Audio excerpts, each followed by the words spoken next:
mopped up there, but like it was a good cross in there. Sesko's unlucky. Yeah, 104th goal for Manchester United. He's picked up the Man of the Match award there. You feel he was closely pushed by Kobbie Mainoo, who consistently... I mean, let's just point something out to everybody. Under Ruben Amorim, all season, 228 Premier League minutes.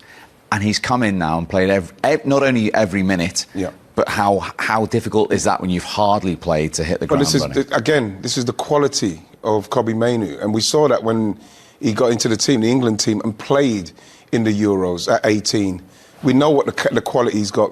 Everybody's confused with what was happening with Ruben Amorim, because when you look at him, somebody who's not played and coming into a Man United side that's not in great form, to play in that midfield, which is all the questions have been around, and then just to do things like this, just the quality. Like you're listening to Bruno saying that he's given them the freedom to go and express yourself because they're good players. And that's Kobbie's a very, very good player. And I'm just pleased that it's turned out that, you know, we're seeing that now. I think it's very embarrassing for Ruben Amorim, if we're going to be totally honest, because what we're seeing now is a Man United product, youth product, not given the opportunity to play, and very, very close to leaving the club. And then this is quality. Obviously, they've worked on this, but his touch here is perfect. Like you were saying, Berber, you want the right players in the situation to play the ball, and he was brilliant today, magnificent today. So you like the fact his first thought is forwards, don't you? Always, yeah, always. And when I'm watching him today, not only today, but the games he's playing, he's constantly scanning the pitch, constantly scanning where he is, where his teammates are, making that picture in his head where everybody on the pitch is. So he knows exactly when the ball comes, how to play, one touch or two touch. He's very clever, slowing the game when the game needs to be slowed down, draw the opposition towards him and then pass the ball, this way freeing the space in the opposition half. So again, very happy that he stayed, if I can say that, in United, and we are not forced to watch him play for another team, because now we can see how good he really is, and I think he can become even better, of course. Absolutely. And in terms of these relationships, obviously they have 3 weeks, so that there's time to work and recover. But Michael Carrick, since that first team selection, has made just one change, and that was enforced because of Dorgu's injury. I mean, how important is that in terms of the message the coaching staff are trying to get across to them there? It's vitally important in respect to the message. But what the main thing with it is, Steve, is that when you look at the Premier League this season and the way it's going, with Arsenal, with City, with Liverpool, you know, with Villa, now you have to say with Man United, because everybody's saying, which team can put a run together? Which team can put a run together now till the end of the season who's under no pressure? Like you mentioned there, they've got there's no European football they have to worry about. They can just play, train, get ready for the next game with the momentum, Steve. You know, you look at it and you think to yourself, well, it's going to be interesting to see how this finishes up for United. Yeah. OK, another good day for United and Michael Carrick, not so for Tottenham. Game change with that red card for the captain, Christian Romero. Here's his goalkeeper, Guillermo Vicaria. It's not been a good week for your captain, Romero. How's he feeling in the dressing room? Have you seen him, spoken to him? Yeah, of course he's disappointed, because he knows that this red card could have been avoidable, and so he apologized. He's our captain today. He made his mistake, but we know the player he is. He's gonna come back for sure stronger, and he's gonna help us massively going throughout the season. Yeah, you can hear the disappointment. Exactly. I mean, his own goalkeeper says it's avoidable, and he's made a mistake. It was avoidable, of course, and I think he was probably their best player today, right? Saving the shots from United. Of course, everybody with Spurs connection will be disappointed today, because, as I said before, the moment they received the red card, the moment where they lost the game, in my opinion, because it was very difficult for them to, you know, in the shape of form United are, to defend, to not concede goals. And now they need to start again and again, like all the time it is, they lack that consistency. In the moments where they need to have it, to stay concentrated in the head. But as I said before, for what we already saw say about Romero, something like this was coming. Yeah. Something like this was coming probably, and it's about the position probably of the staff around the manager to know that, look, he hasn't had the best week. Maybe you should put him to rest a little Maybe, bit, not yeah. play. But at the same time, though, he's the captain, he's the leader. The team starts with him, right? And he knows it. And that's why sometimes he affords to be more vocal. And he's had 9 career red cards for Yeah. club and country. He's had 2 in the Premier League this season, but according to the key match incident panel, who obviously review these, they say the referee have got 2 wrong. Wow. And should have had 4. And we're going to show them both now. Here's the first one. At home to Brentford. He only got a yellow for this, and this should have been serious foul play. Well, when you look at this, watch his legs on this. He's off the ground. He's coming in. That's how the referee can look at that and not see red. That's totally on the referee. It's such a bad decision. Terrible decision there. He did get 2 yellows against Liverpool. First for dissent. Yeah, but then look at that. Look what he does to him there. He kicks him in the chest. Look. I know he's making a big deal of it there, Konate. Look. But he's kicked him in the chest. And this is what VAR's there to see these things. Look, he's got to get sent off for it. This is the captain of Tottenham. This is the person that they're relying on. And This he's is letting Brentford them down. away, where he got a yellow, and they're saying that's denying a clear goal-scoring opportunity. That should have been red as well. Well, I don't know what Dimmy thinks of this one, but he's had this wild slash. And the thing is that he stopped him from being able to get through onto that ball. So again, you could have easily given him a red. And this one here is just reckless. You know, a bad challenge. I still think that these actions, especially for him, are coming from that belief that he's so good that he can get away with something or tackles or whatever. And that false belief sometimes that you're good on the ball, that you're the leader, that you're the captain, can give you that arrogance to do what you want on the pitch. This is how I see it from time to time. It maybe sounds strange, but this is how football players sometimes think. The team starts with me, I'm the captain, I'm the leader, I can afford to do what I want to do on the pitch. But that bad judgment sometimes can lead to tackles like this, which leads obviously to red cards. Absolutely. Or sometimes it is a red card, but the referee doesn't see it, or bad judgment, and then you are lucky. He's a liability. And the fact is, like Dimi, you said there, he says whatever he wants off the pitch, and he does whatever he wants on the pitch. He looks like someone to me he's out of control with that team. A team that needs their captain to be leading by example. He's not a good example at the moment. OK, another difficult day for Tottenham and their manager. Here he is, Thomas Frank. Thomas, how do you sum up what must be just an incredibly frustrating day for you? I think the first 30 minutes were a good away performance at a difficult place against a team with confidence in flow. Then after the red card, I'm very proud of the players. The resilience, staying in the game mentality, still be a threat at times to try to create something. Very proud of them. And then, of course, we just made the 3 offensive subs just to try to really push a little bit more. We just conceded the second. But I think the last 70 minutes playing with, not 70, whatever, 60, whatever how much it was, playing with 10 men, I think they put everything into it. I'm very proud of them. Very proud of our fans that travel in numbers, and you could hear them loud throughout the game. Does their opening goal happen if you've got 11 men on the pitch? No, because that was the area they could explore.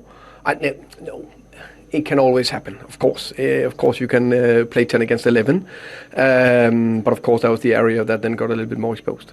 Romero's obviously been in the headlines this week. You said that the social media matter was dealt with internally, but a red card now today. Do you feel like you've got a player in that dressing room that feels he's let his teammates down?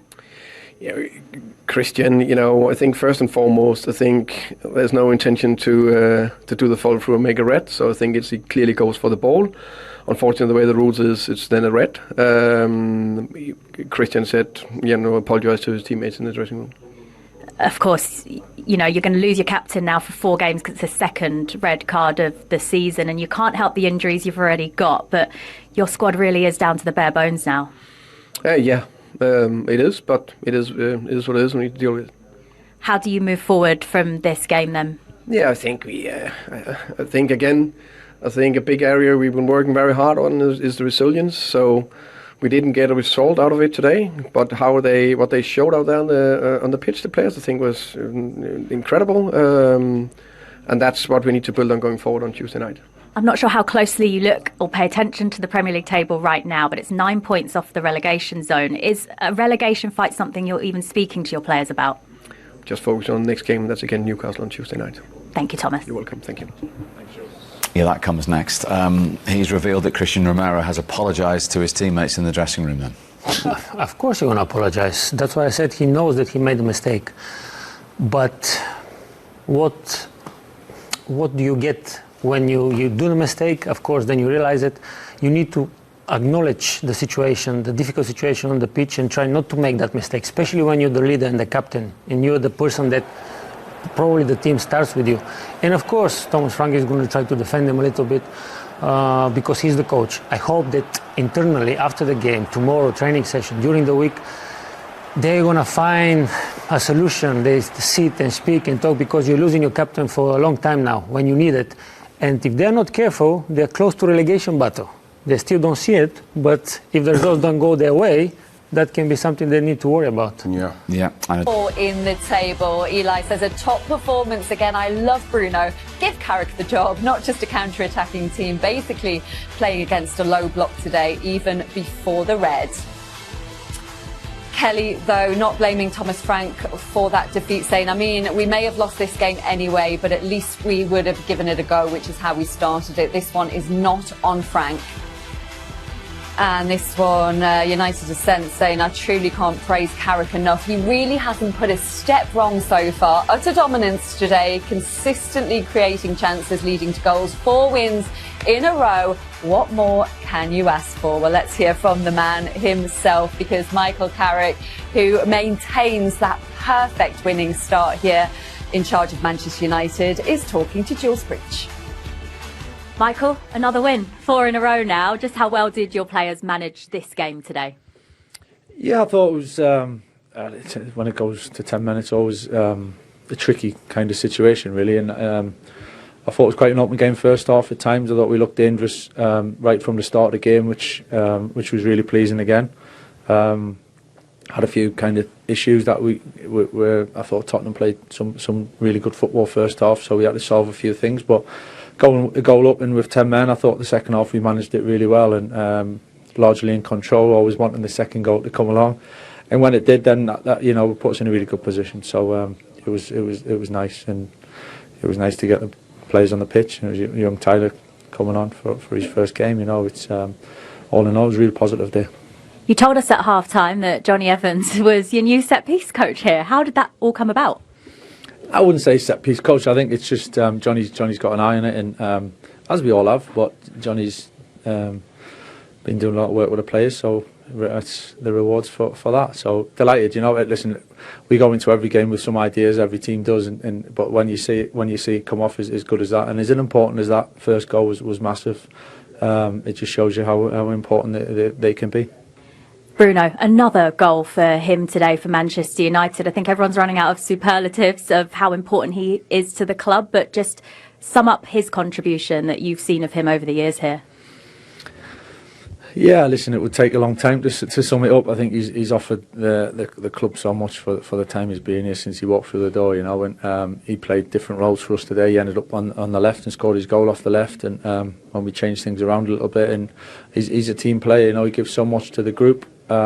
He's got big moments in him. We know that the quality he has, and he cares a lot about the football club and the team, and I think that's clear to see. Another 3 points towards your goal of achieving Champions League football next season. Just as a group, how much of an advantage do you feel it is that you haven't got the other competitions as a distraction in Europe, for example?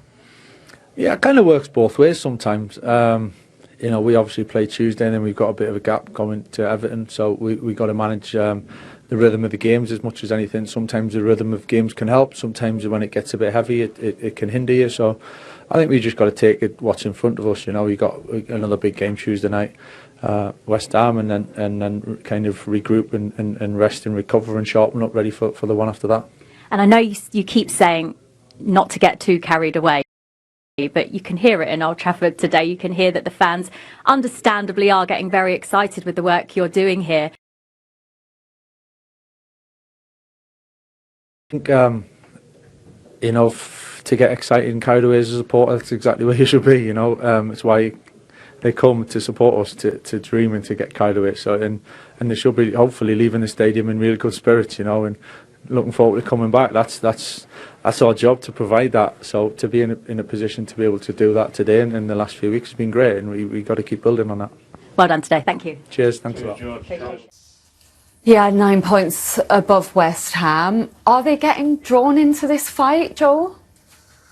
Oh God, it's a tough one. It's a tough one to talk about. But I suppose this is not new. This happened last season as well. But I feel like they'll undoubtedly have enough quality not to get dragged into it. But it's about keeping 11 men on the pitch and being in the games and putting more points on the board, because you don't want those questions being asked. Simple as that. Because there's 2 wins in 16 now in the Premier League. No wins this year.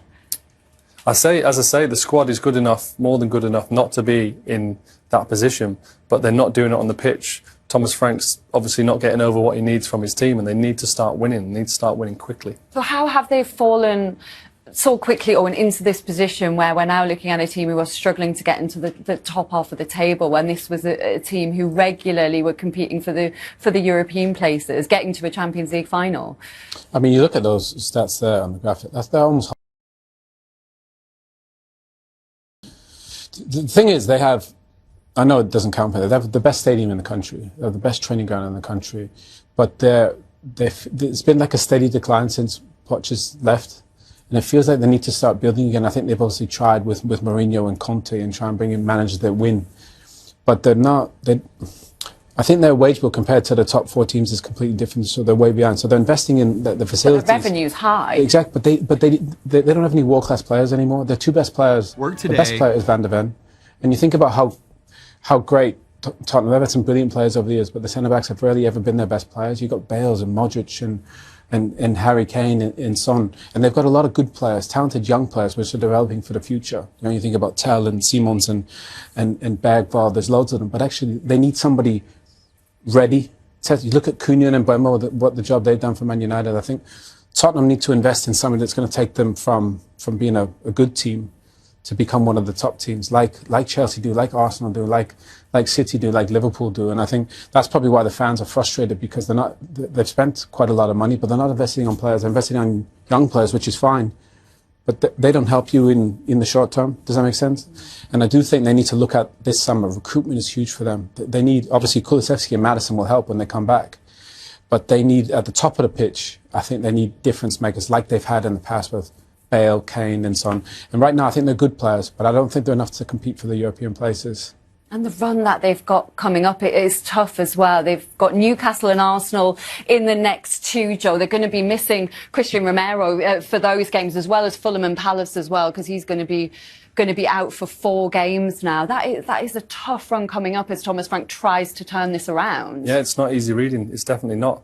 But the ironic thing is they've been, well, not comfortable, but they've done so well in the Champions League, you know, qualified in the top 8, one of the top 8 teams in the whole of Europe. But when it comes to this Premier League, they just can't seem to put a run of fixtures together. And none of those sides will be fearing playing Tottenham this year. Not one of them.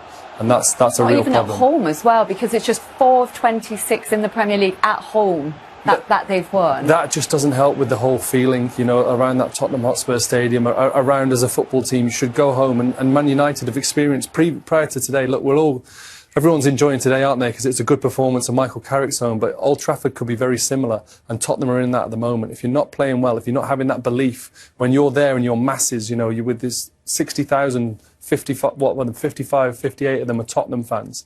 And when it doesn't go well, the grumble just gets even louder and louder. You have to create that atmosphere at home. And, you know, after the City game, Christian Romero put out on social media a tweet saying how, you know, the board are effectively letting down the team. There was only 11 available players, which he said was disgraceful. But today, has he let his teammates down, Owen, do you think? I think when he looks at it back, you think, why did I do that? You know, there was no need. Obviously, he tries to dribble and create something. Once he loses, just leave it. Also, obviously, Casemiro gets in there. But this is how he plays. You know, he's all action. He wears his heart on his sleeve.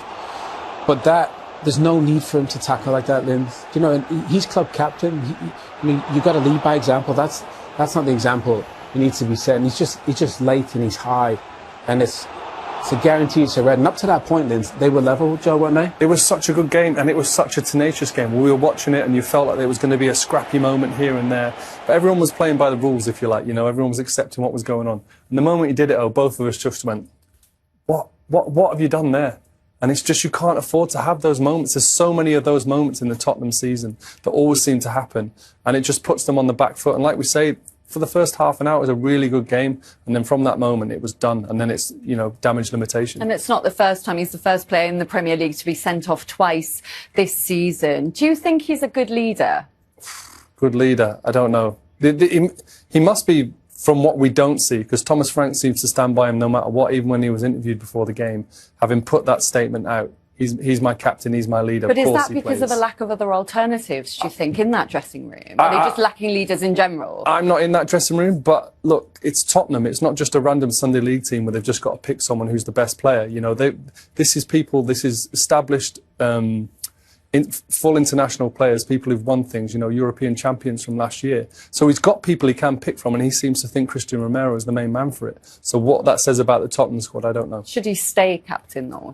Look, that's just horrible conversation. Like I say, with Tottenham at the moment, Thomas Frank is having to talk about everything that he doesn't want to talk about. Even that conversation with Jules there, she's within her rights to ask, are you in a relegation battle? Yeah. It's just, it's the headaches you don't need as a manager, and he's got them constantly. Of course he's going to have to think about it. You know, he's missing him for 4 games. He's gone against the club in what he's said. That's, you know, he's killed his team today in the first half an hour, just going that little bit too far in how he plays. It's a thought process. He's going to, like I say, all the things that he doesn't want to be thinking about, he's having to do. Because he's missed 3 games already through suspension, so it's going to end up being 7. He's linked with a move away as well. Do you think he can remain captain, Owen?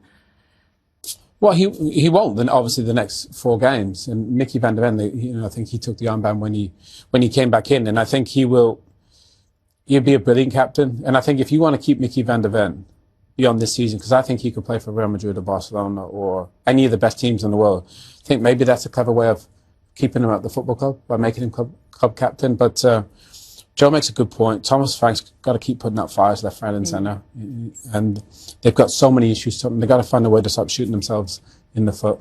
It's a headache he does not need right now as well. Also losing Destiny Udogie to injury today to add to that growing list of players he has missing. But for Manchester